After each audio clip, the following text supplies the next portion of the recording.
Hey friends, this is Dolynny TV, and what has been an absolute wild 24 hours for Edmonton Oilers trade rumors kicked off last night with us talking possibly about one, Chris Tanev, and now exploding into the Oilers' top three trade targets at current when it comes to the NHL trade deadline. Just about a month away. Oh my goodness, let's go.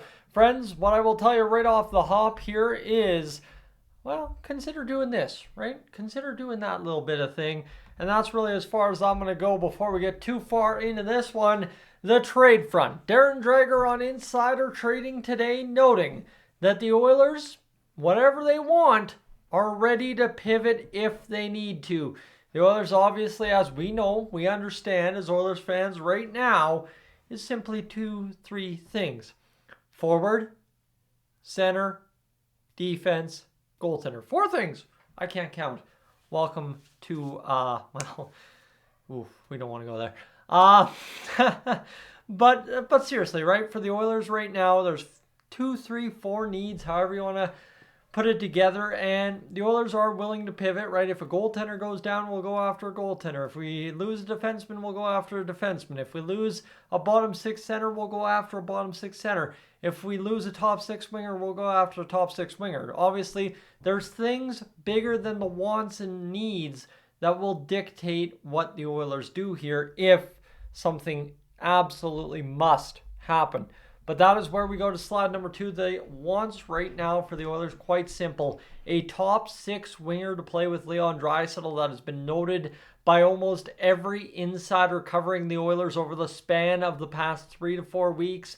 Jake Guentzel has really heated up here in Edmonton Oilers trade talk circles, so we'll see what happens.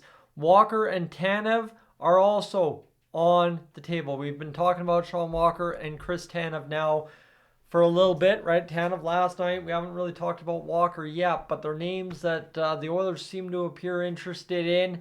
However, what did I write there? Oh yes, the deal is unlikely. Again, for the Oilers, coming off a 16-game winning streak, a stretch of 14 games in a row where you didn't allow more than 2 goals. Defense, not necessarily the issue. We talked about the Oilers changing the D pairings in practice today as well. I'll once more cue that up for those of you that might not have had a chance to check out that video here this evening so far. Let me go over here. So the Oilers D pairs at practice today were Nurse, Desharnais, Ekholm, Ceci, Kulak, and Bouchard.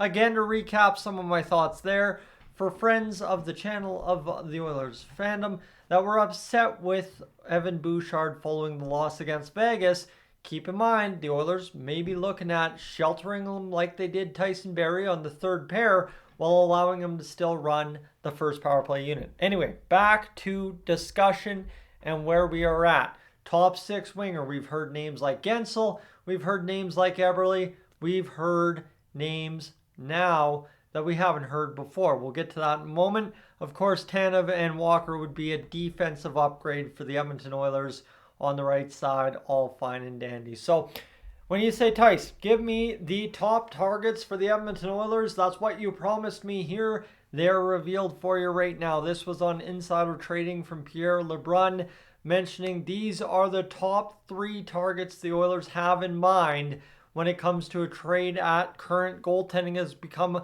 an issue of the past for the time being for the Oilers. At current as well, the defense is fine and dandy, especially if you're going to play with it and get even better results possibly. So it's Eberle, Guentzel, and Tarasenko. Vlad Tarasenko, a name that we've talked about maybe once or twice way in the past when he was with the Blues. Now up here on the list with 2 other players that make a pretty fearsome threesome when it comes to wing acquisitions for the Edmonton Oilers. And now, obviously, a lot of friends of the channel will have very bitter tastes in their mouths when it comes to Jordan Eberle, what happened in the playoffs, all that. Again, that was first taste of playoffs for Jordan Eberle, and we've seen him since be much better. Jake Guentzel, proven performer at every step of a season, and Vladimir Tarasenko as well, a key kind of piece to a top 6. You'll love to have that shoot first winger.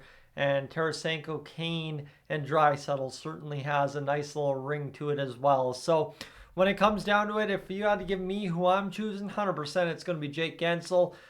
But let's rank this a little bit more in a different way. Jake Guentzel is kind of your dreamt up scenario if the Oilers get everything we want. Jordan Eberle, more or less, and I had this passed along to me, I should credit where it's coming from. Jordan Eberle, as well as more than you're more familiar, you know what you're getting, likely scenario. And Vladimir Tarasenko is too new in this whole circle of trade rumors for the Edmonton Oilers. I don't know. I mean, he seems like a plausible chance. And I think, too, there's an opportunity there for the Oilers to explore something that might not have been available to them prior to things getting underway here this week for another week of trade rumors. So for the Edmonton Oilers friends, a lot to digest here when it comes down to it. But I will tell you right now, if you're an Edmonton Oilers fan, there's tons of good players out there. The Oilers obviously have their eyes on at least 5 or 6 different players, you could say, for sure. And now we'll see what the Edmonton Oilers decide to do as we close in on the final month before the NHL trade deadline. Botched my own line. I'm Tyson. This is Dolynny TV. I am up on out of here.